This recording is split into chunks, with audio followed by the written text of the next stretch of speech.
Welcome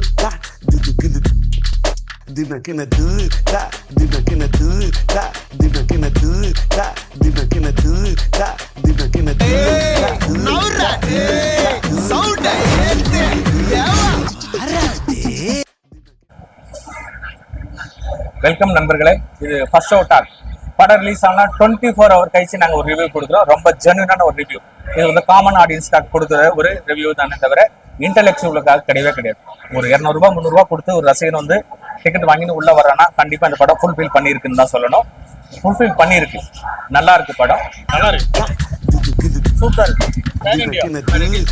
நல்லா இருக்கு படம், நல்லா இருக்கு. லோகேஷ் கனகராஜ் அவருடைய படம் அப்படிங்கிறதுனால இது எல்சியூல ஒன் ஆஃப் த பார்ட் அப்படின்னு சொல்லி பாத்தீங்கன்னா கண்டிப்பா கிடையவே கிடையாதுங்க. கதை என்ன பாத்தீங்கன்னா ஒரு வித்தியாசமான புதுமையான ஒரு கதை கிடையவே கிடையாதுங்க. ஒரு ரிவெஞ்ச் டிராமா. நிறைய படங்கள் நம்ம பார்த்தோம், ஒரு ரிவெஞ்ச் டிராமா. அந்த லோகேஷ் கனகராஜ் வந்து தன்னுடைய வாணியில எப்படி செதுக்கி இருக்காரு அப்படிங்கிறதா இந்த படத்துடைய சுருக்கமா சொல்ல முடியும். ஒரு ஸ்டார்டிங்ல ஒரு ஃபர்ஸ்ட் ஹாஃப்ல கொஞ்சம் லேக் இருந்தாலுமே கூட செகண்ட் ஹாஃப் எல்லாம் வந்து தெரிக்க விட்டுருக்காங்க. நிறைய ஆக்ஷன் சீன்ஸ் இருக்கு. இந்த படத்துக்கு ஏன் சர்டிபிகேட் கொடுத்தாங்க அப்படின்னா நிறைய இடங்கள்ல வந்து ரத்தம் தெரிக்க விட்டுருக்காங்க. அது வந்து குழந்தைங்களை வந்து கண்டிப்பா டிஸ்டர்ப் பண்ணும், இல்லை வந்து அவங்களுக்கு வேற மாதிரி ஒரு இம்ப்ரெஷன் கொடுக்கும் அப்படிங்கிறதுனால இந்த படத்துக்கு சர்டிபிகேட் கொடுத்துருக்காங்க. ரஜினி சாரோட நடிப்பு சொல்லவே வேணாம், சூப்பர். பிச்சு வந்துடுறாரு. தலைவர் வரும்போது விசில் பறக்குதுங்க. தியேட்டர்ல வந்து பார்த்தாதான் அந்த ஃபீல் எல்லாம் புரியும். நம்ம என்னதான் ஓடிடில உட்காந்துட்டு ஒரு பெரிய டிவியில உட்காந்து பார்த்தாலுமே கூட அந்த ஃபீல் எல்லாம் இருக்காது. ரஜினி சாரோட என்ட்ரி பார்க்கணும் அப்படின்னாக்கா டெஃபினட்டா நீங்க தியேட்டர்ல வந்து பார்த்தா மட்டும்தான் அதை வந்து உங்களுக்கு ஃபீல் பண்ண முடியும். இந்த நாங்க ஏன் சொல்றோம் அப்படிங்கிறத நீங்க ரியலைஸ் ஆக முடியும். ரெண்டாவது விஷயம் பாத்தீங்கன்னா விண்டேஜ் ரஜினிகாந்தை காட்டுறாங்க. சீரியஸா நாங்கெல்லாம் 90s கிட் ரஜினி சாரை எப்படி பார்த்தோமோ, ஒரு மன்னன் படத்துல பார்த்த ஒரு ரஜினிகாந்த், அந்த மாதிரியான ஒரு ரஜினிகாந்த் அந்த படத்துல நம்ம பார்க்க முடியும். கண்டிப்பா அதுக்காகவே லோகேஷ் கனகராஜ் அவர்களுக்கு வந்து மிகப்பெரிய அப்ளாஸ் நம்ம சொல்லி ஆகணும். நெக்ஸ்ட் வந்து நம்ம அமீர் கான் சாருடைய கேரக்டர் சொல்லணும்னாக்கா, அவ்வளவு பெரிய நடிகர் ஒரு சின்ன கேமியோ ஒத்துக்கினாருன்னா அது கண்டிப்பா லோகேஷ் கனகராஜ் மேல இருக்கிற எக்ஸ்பெக்டேஷனும் ரஜினிகாந்த் அவர்கள் கூட இருக்கிற ஒரு நட்புக்காக தான் ஒத்துக்கிட்டு இருக்காரு. மற்றபடி அந்த கேரக்டர்ல இன்னொரு பிரபலங்களை கூட போட்டு நடிக்க வச்சிருக்கலாம். குறிப்பா நம்ம சொல்ல வேண்டியது என்னன்னா, இந்த ஷோபின் அப்படின்னு ஒரு கேரக்டர் இதுல பண்ணியிருக்காரு. தயால் அப்படிங்கிற கேரக்டர்ல பண்ணியிருக்காரு. இந்த படத்துக்கு பிறகு கண்டிப்பா ஷோபின் வந்து இருக்கிற பெரிய ஹீரோக்கள் கூட மட்டும் இல்லாம தெலுங்கு, மலையாளம், கன்னடா, அப்படி பாலிவுட்ல கூட பெரிய ஒரு ரவுண்ட் வருவார் நான் எதிர்பார்க்கலாம். அந்த அளவுக்கு தன்னோட நடிப்பை வெளிப்படுத்தி இருக்காரு. போல்டான கேரக்டர் செம்மையா பண்ணியிருக்காருங்க. ஸ்ருதி ஹாசன் கேரக்டர் பத்தி பேசணும் அப்படின்னாக்கா, என்ன கொடுத்துருக்காங்களோ அதுதான் கரெக்டா பண்ணியிருக்காங்க.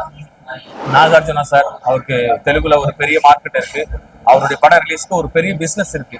அதை தாண்டி ஹீரோ அப்படிங்கிற ஒரு இமேஜை உடச்சிக்கின்னு வில்லன் கேரக்டர் வந்து பண்றாருன்னாக்கா கண்டிப்பா லோகேஷ் கனகராஜ் வந்து அந்த கேரக்டரை பத்தி அவருக்கு டீட்டெயிலா எக்ஸ்பிளைன் பண்ணி தான் ஒத்துக்க வச்சிருப்பாரு. பணத்துக்காக ஒத்துக்கிற கேரக்டர் இல்ல அவரு. அதுல அந்த கேரக்டர்ல கொஞ்சம் வேல்யூஸ் எல்லாம் இருக்குது அப்படின்னு சொல்லி தான் இந்த கேரக்டர் ஒத்துக்கினார் சொல்லி ரஜினி சார் சொல்லியிருந்தாரு இல்லையா. கண்டிப்பாங்க இதுல வந்து அவருக்கு வந்து பணத்துக்காக பண்ண கேரக்டர் இல்ல, வில்லனா ட்ரை பண்ணி பார்க்கலாம் அப்படின்னு ட்ரை பண்ணாருன்னு தெரியல. நல்லதா பண்ணியிருக்காரு. அவரோட கேரக்டர் எல்லாமே சூப்பரா இருக்கு. உபேந்திரா ஒரு கேரக்டர் கொஞ்சம் கனடால இந்த படம் பிசினஸ் ஆகணும், அங்க ஒரு வசூல் நமக்கு தேவை அப்படிங்கிறதுனாலேயே உபேந்திரா சார் இறக்கியிருக்காங்க. 18 பேர் இல்ல 19 பேரு அப்படின்னு சொல்லி உபேந்திராவை ரிவீல் பண்றதுக்காகவே ரஜினி சாருக்கு ஒரு டைலாக் வச்சு உபேந்திரா வந்து ரிவீல் பண்றாங்க. உபேந்திரா கேரக்டர் தேவையா அப்படின்னாக்கா எனக்கு தெரிஞ்சு தேவையில்லை.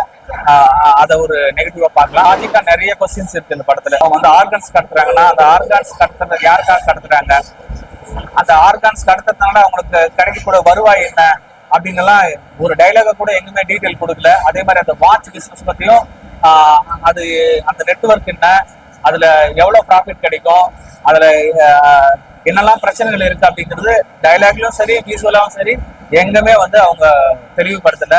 அப்புறம் வந்து ஒரு சில கேரக்டர்கள் வந்து எதுக்கு வச்சாங்க அப்படின்னு தெரியல. இந்த மாதிரி லாஜிக் கொஸ்டின்ஸை தாண்டி படத்துடைய சினிமாட்டோகிராஃபி எடிட்டிங் வந்து ரெண்டும் ஒரே மாதிரி சொல்லணும் அப்படின்னாக்கா, பெரிய ஹீரோ பெரிய டைரக்டரோட படத்துல இந்த சினிமாட்டோகிராஃபரோ எடிட்டரோ அவங்க தனியாக எதுவும் ஸ்கோர் பண்ண முடியாது. டைரக்டர் என்ன சொல்றதோ அதை மட்டும் தான் செய்ய முடியும். அதை அவங்க சிறப்பாக செஞ்சிருக்காங்க. அனிருத்துடைய மியூசிக் பார்த்தீங்கன்னா சூப்பருங்க. சீரியஸா சொல்றோம். ஏன்னா வர ரசிகனை திருப்தி படுத்தி அனுப்புறதுல அவர் ஒரு பர்சன்ட் கூட பின்வாங்கல. அவ்வளவு சூப்பரா மியூசிக் பண்ணியிருக்காரு. பேக்ரவுண்ட் மியூசிக்கா இருக்கட்டும், அதே மாதிரி வந்து ஒவ்வொரு கேரக்டருடைய ரிவீல் பண்ணும்போது போடக்கூடிய பிஜிஎம்மா இருக்கட்டும் சூப்பராக பண்ணியிருக்காருங்க. அப்புறம் அன்பறிவு ஃபைட் மாஸ்டர்ஸ் அவங்க வந்து ரஜினி சாரு இந்த வயசுல அவரை வச்சு என்ன பண்ண முடியுமோ அதை சிறப்பாக பண்ணியிருக்காங்க. சூப்பருங்க. நல்லா இருக்கு படம். சூப்பர். Pan India. நல்லா இல்லை படம், நல்லா இருக்கு. ஏன் நல்லா ஏன்னா லேக் ரொம்ப லேக் வச்சிட்டான். நல்லா இருக்கு படம். சூப்பராக இருக்கணும். எது பிடிச்சிருக்கு உங்களுக்கு? இன்டர்வல்ஸ் நல்லா பிடிச்சிருக்கு, கிளைமேக்ஸ் நல்லா பிடிச்சிருக்கு. ஃபர்ஸ்ட் கிளாஸ் வேற லெவல். நீங்க தலைவர் ஃபேனா? ஆமா, ஃப்ரீ வந்து எல்லா சீட்டும் சூப்பர், ரொம்ப சூப்பரா இருக்கு. படம் எப்படி இருக்கு? நல்லா சூப்பரா இருக்கா? என்ன முறை பார்க்கலாம்? கண்டிப்பா இருக்கும். ரஜினி படம் பார்க்கறது வாப்பா. அம்மா ரஜினி ரஜினிக்காக தான் வந்து நல்லா மியூசிக்கல் எப்படி இருக்கு? நல்லா ஃபைட்டு சூப்பர். அதெல்லாம் நல்லா தான் இருக்குது. எல்லாம் லோகேஷோட ஜேர்னல் தான். ஆனால் தலைவருக்கோசம் தனியாக எழுதிக்கிறாரு. வேற எதுவும் இல்லை. இன்னொன்று என்னன்னா அனிருத் மியூசிக் நல்லா இருக்கு. உபேந்திரன்லாம் வேற லெவல் காட்டிக்கிறாங்க. உபேந்திராவுக்கு மட்டும் வேற லெவல் காட்டிக்கிறாங்க.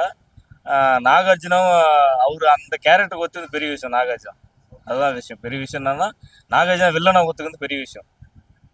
மற்றபடி படம்லாம் நல்லா தான் இருக்கு, பார்க்கலாம். ரிலீஸ் ஆயிருக்கு படம். இந்த மாதிரி ஒரு இந்த ஹாலிடேல வந்து உங்களை வந்து உங்க ஃபேமிலி என்டர்டெயின் பண்றதுக்கு இந்த படம் வந்து என்டர்டெயின் பண்ணுமா அப்படின்னு கேட்டா கண்டிப்பா வந்து இந்த படம் வந்து உங்களை ஒரு கம்ப்ளீட்டா என்டர்டெயின் பண்ணும்.